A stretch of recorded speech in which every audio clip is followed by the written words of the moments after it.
சமீப காலமாக த்ரில்லர் படங்களுக்கே ரொம்ப வரவேற்பு அதிகங்க. அதுவும் நம்ம கேரளாவிலேருந்து, அதாவது மலையாளத்துலேருந்து நிறையா படம் பயங்கரமாகவே ஹிட்டு, தமிழ்லையும் ஹிட்டு கொடுத்துருக்குங்க. அந்த கன்னடத்துலேருந்து நிறையா படம் ஹிட்டு கொடுத்துருக்குங்க. அந்த வகையில் கேஜிஎஃப், காந்தரா படங்களை தொடர்ந்து இப்போ ஒரு படம், அதாவது த்ரில்லர் பாணியில் எடுத்திருக்காங்க.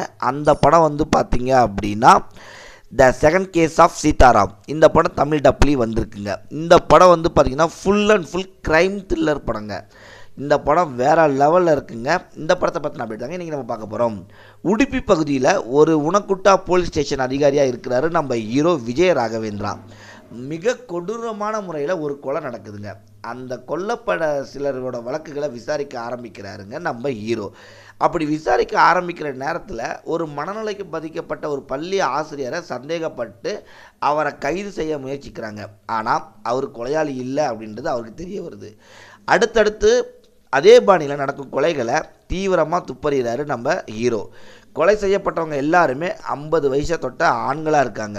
அவங்களுக்கு பெண் குழந்தைகள் இருக்கிறது. கொலையாளி ஒரு வீணை பொம்மையை தடயமாக விட்டுட்டு வேற போகிறாரு. முன்னாள் போலீஸ் அதிகாரி ஒருவர் துணையுடன் அந்த கொலைகளை இன்னும் தீவிரமாக விசாரிக்க கொலைக்கான காரணம் என்ன, கொலையை பற்றி ஃப்ளாஷ்பேக் வேறு நமக்கு தெரிஞ்சு வருதுங்க.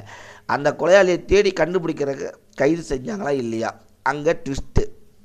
அடுத்தது விசாரணை. கடைசியில் ஹீரோ அக்கா கணவரையே கொலை செய்ய திட்டமிடுறாரு நம்ம அந்த கொலையாளி. கொலைக்கான அதிரடி கோபக்காரணம் என்ன அப்படின்றத த்ரில்லர் பாணியில் விறுவிறுப்பாக சொல்லியிருக்காரு நம்ம இயக்குனர் தேவி பிரசாத் செட்டிங்க. கிட்டத்தட்ட ஒரு மலையாள த்ரில்லர் படம் பார்ப்பது போல் அவ்வளோ அழகாக எடுத்திருக்காங்க. ஏன்னா அதோட ஏரியாவோட பேக்ரவுண்டாக இருக்கட்டும், உடுப்பி, மங்களூர், பின்னணியில் கேரளாவை பயங்கரமாக நினைவுபடுத்துதுங்க. ஒரு சின்ன ஸ்டேஷனில் இருந்துட்டு அதிரடி கொலைகளை விசாரிக்க தொடங்குறதுலேருந்து கதை நகருதுங்க. போலீஸ் அதிகாரியாக ஒரு நம்ம விஜய் ராகவேந்திராவுக்கு அதிரடி ஆக்ஷன் சீன் இல்லை, ஆனால் பிரம்மாண்ட சேசிங் சீன்ஸும் இல்லை.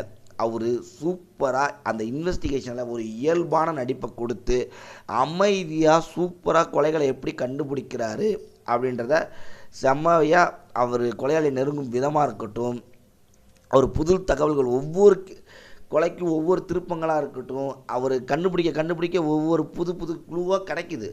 அப்படி கிடைக்கிறப்ப அது ரொம்பவே நம்மளை ரசிக்க வைக்குதுங்க. கதை சொல்கிற பாணியாக இருக்கட்டும் பயங்கரமாக இருக்குங்க. அதாவது முகம் தெரிந்த நடிகர்கள் நடிக்கிறனாலும் அந்த மனநிலைக்கு பாதிக்கப்பட்ட ஆசிரியராக இருக்கட்டும், போலீஸ் ஸ்டேஷனில் இருக்கிற சக போலீஸ்காரர்களாக இருக்கட்டும், ஃப்ளாஷ்பேக்கில் வர மனிதர்களாக இருக்கட்டும், இளம்பெண்கள் கொலை செய்கிற கொலையாளி, எல்லாருமே நம்ம மனதில் அப்படியே நிற்கிற மாதிரி டைரக்டர் பயங்கரமாக எடுத்து வச்சுருக்காருங்க இந்த படத்தை. அதாவது பெரும்பாலான நடிகர்கள் சினிமாத்தனம் இல்லாமல் இருந்தாலும் அவங்க நடிப்புக்கு ரொம்ப ஓவர் ஆக்டிங்கும் இல்லாமல் புதுசாக உயிர் கொடுத்து சும்மா சூப்பராக நடிச்சிருக்காங்கன்னே சொல்லலாம். சின்ன டவுனில் விசாரணை ஆரம்பித்து த்ரில்லர் காட்சிகளை எடுத்ததுலேருந்து ஒளிப்பதிவாளர் ஹேமந்த் கதைக்கு ரொம்பவே முக்கியமாக கொடுத்துருக்காருங்கன்னு சொல்லாங்க. கதையில் ஹீரோவுக்கு காதல், காமெடி இதெல்லாம் எதுவுமே கிடையாதுங்க. ஒரே விதமான த்ரில்லர் ஜானரில் நகது. ஒரு மாறுபட்ட த்ரில்லர் படங்களை விரும்புகிறவங்களுக்கு இந்த படம் கண்டிப்பாக பிடிக்கும். குறிப்பாக கிளைமேக்ஸில் கொலையாளியை பற்றி நமக்கு ஒரு மனதில் நிற்கும் பாருங்கள். ஒரு ஆழமான உளவியல் பிரச்சனை நமக்கு உண்டாகும். இப்படியெல்லாமா இருப்பாங்க அப்படின்ட்டு நம்மளே சிந்திக்க வைக்கிற மாதிரி ஒரு பயம், ஃபீலிங்கு, கடைசியில் ஒரு பரிதாபமே வந்துடும் அவங்க மேலே. வழக்கமான கமர்ஷியல் படம் பார்க்காம ஒரு மெதுவாக வித்தியாசமான எடிட்டிங்கில் லாஜிக் கோட்டைகள் எதுவுமே இல்லாமல் மைனஸ்கள் கொஞ்சம் கம்மியாக இருந்தாலும் ஒரு த்ரில்லர் பாணியில் ஒரு த்ரில்லர் படத்தை விரும்புகிறவங்களுக்கு கண்டிப்பாக இந்த படம் பிடிக்கும். கண்டிப்பாக இந்த படத்தை போய் பாருங்கள். பார்த்துட்டு உங்களோட கமெண்ட் என்னென்னு கமெண்ட் செக்ஷனில் கமெண்ட் பண்ணுங்கள், லைக் பண்ணுங்கள், ஷேர் பண்ணுங்கள். Thank you friends.